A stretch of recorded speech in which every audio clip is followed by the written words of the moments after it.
হুট করে পাপার গাড়ি করে চলে গেলাম বকুলতলায় মেলা।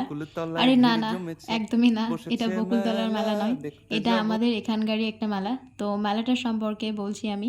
তো ফার্স্টেই বলে নিই, হ্যালো এভরিওয়ান, আমি আলফা। তো আবার একটা নতুন ভিডিও নিয়ে চলে এসেছি আপনাদের সঙ্গে শেয়ার করতে। সেদিন আমি, পাপা আর আমার বোন মিলে বেরিয়েছিলাম একটা মেলার উদ্দেশ্যে। মেলাটার নাম আমি ঠিক জানি না, তবে মেলাটা হচ্ছিল আমাদের সূর্যপুরের একটা মন্দিরের সামনে। বাড়ি থেকে আগের মতো আর কোথাও ঘুরতে যাওয়া হয় না, তাই জানতেও পারি না যে কোথায় কি মেলা বসছে না বসছে। তো সেদিন আমার বোন পাপার সঙ্গে বাজারে গিয়ে দেখে এসেছিলো যে মেলা হচ্ছে। ও তো এসেই বলছিল যে চল মেলা থেকে ঘুরে আসি, বাট আমার তো যাওয়ার ইচ্ছে ছিল না। তবে কি মনে হলো, হুট করে রেডি হয়ে ওদের সঙ্গে চলে এসেছি মেলাতে। আর এখানে যে দোকানটা দেখতে পাচ্ছেন, এখানে খুবই রিজনেবল প্রাইসে কাপ গ্লাস এগুলো পাওয়া যাচ্ছিল। এখান থেকে আগের দিন মামুনি কিছু গ্লাস নিয়ে গিয়েছিল, যেগুলোর প্রাইস ছিল 10 টাকা করে।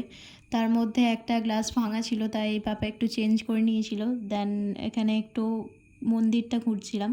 এখানে কিছু রাইডসও বসেছিল, বাট আমার অনেক দিন পর কারেন্টের নাগরদোলা দেখে তো আমার নাগরদোলা চড়তে ইচ্ছে হচ্ছিল। তারপর তার পাশে একটা মনোহরির দোকান ছিল, এখানে অনেকগুলো ইয়াররিং ছিল, বাট আমার একটাও পছন্দ হয়নি, তাই ওখান থেকে চলে আসি আরেকটা দোকানে দেখছিলাম যে সব কিছু 6 টাকায় বিক্রি হচ্ছিল। তো সেখানেই দেখছিলাম যে 6 টাকায় এনারা কী কী বিক্রি করছে। তো এখানে থাকা প্রতিটি জিনিসের মূল্যই 6 টাকা। তারপর ওখান থেকে চলে আসে একটা আইসক্রিমের দোকানে। সেখান থেকে বাপ্পা একটা আইসক্রিম নেয় এবং আমিও একটা আইসক্রিম নিই। আর প্রতিবারের মতোই সেম অভিজ্ঞতার শিকার হই আমিও।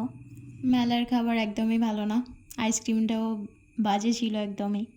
তারপর কিছু খাবার কিনে নেয় আমার বোন, কটন ক্যান্ডির সাথে আরও কিছু চিপস কিনে নেয়। দেন বাড়িতে চলে আসি। তো আজকে ভিডিওটা এই পর্যন্ত, দেখা হচ্ছে নেক্সট কোনো ভিডিওতে। টাটা।